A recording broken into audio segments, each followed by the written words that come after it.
Mocha family. I'm in my car, so it's a car chat. I just wanted to talk to you guys, say hey, since I've been not posting that many videos. I don't know, you guys, I've kind of been uninspired, but I don't know. If you guys have any topics that you want me to talk about, just let me know in the comments down below. How is your holiday season going? I'm looking at my lips. The minute I make a video, my lips are as ashy as they can possibly be.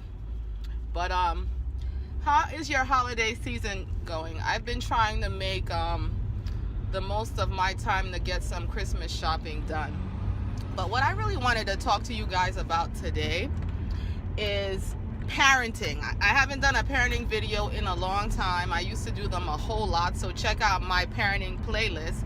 But I've been noticing something with my girls lately.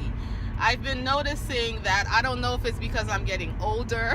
I don't know if it's because when you do it over and over and over and over again, you're not as fresh as you were the first time. But I've been noticing that I've been having more and more of a hard time keeping my emotions out of things.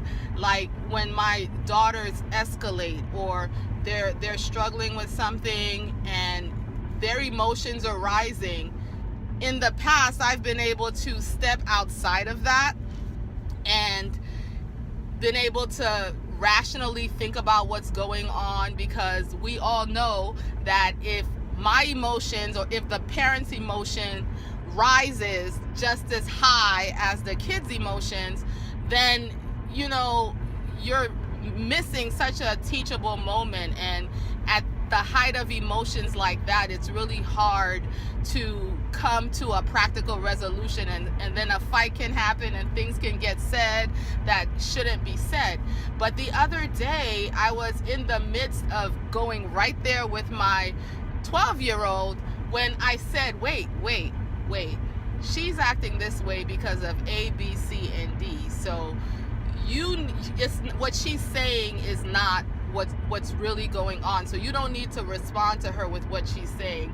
You need to respond to her with what she really needs to grow from this situation. And so I just did a double take, because it was so unnatural to me, because I've been just going for it. I've been just going for it. But this year, I really hope to get back to doing that, because especially now with the fact that I have two daughters that really have to deal with emotional swings, as a lot of women have to deal with, as your hormones fluctuate and things like that. I feel like sometimes what I'm getting from them is them learning how to manage that, them learning how to not attribute things that aren't really wrong with how their emotions are. And even just in general, just knowing that you don't have to agree with your emotions. You can lead your emotions. And so how do you guys handle this kind of thing? Do you find that you struggle as a parent to stay objective and to give the kid what they need? Or do you find yourself going toe-to-toe with your kid, and then later on, when the conversation or argument or discussion is over, you come to realize that, no, I just said that because they just drove me to it, but that's not really what needs to happen. I made a video in the past about the fact that I'm not opposed to apologizing to my kids. In fact, I apologize to them regularly because I make mistakes, and I want them to understand that I do have more wisdom than they do as their mother, but I'm still a flawed individual. Like I tell them almost on a daily basis, I'm flawed. I blew it. I'm sorry. I apologize. But I also don't want to go there if I can avoid it, if I can prepare myself to know that I don't have to go toe-to-toe to them, and I think toe-to-toe with them. And I think one of the things that helps me to do that is just to slow down. You don't have to give a quick response in the moment. I've learned to take a couple of breaths before I speak and just give myself a chance to assess the situation and know what I'm gonna do next, if that makes any sense.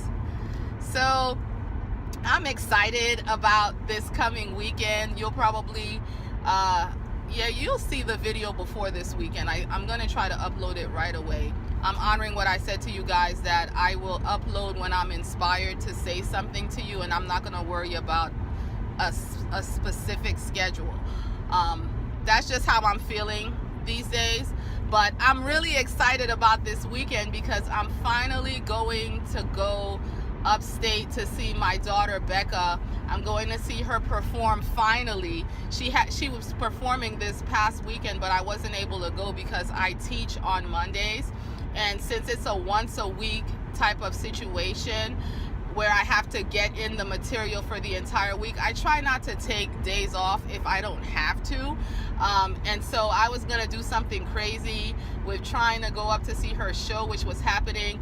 The show was starting at 6:30 on a Sunday night, and I just wasn't gonna sleep. I was gonna drive back and then be ready to be at work on Monday morning, but she talked me out of it, and she encouraged me instead to come and see this. This is more of the road show version. What happened last week was the full stage show. I wasn't able to see that, but I'll be able to see the road show version. And so I'm going, but I'm just so happy that I'm gonna get a chance to see her. And and Becca is coming home for Christmas.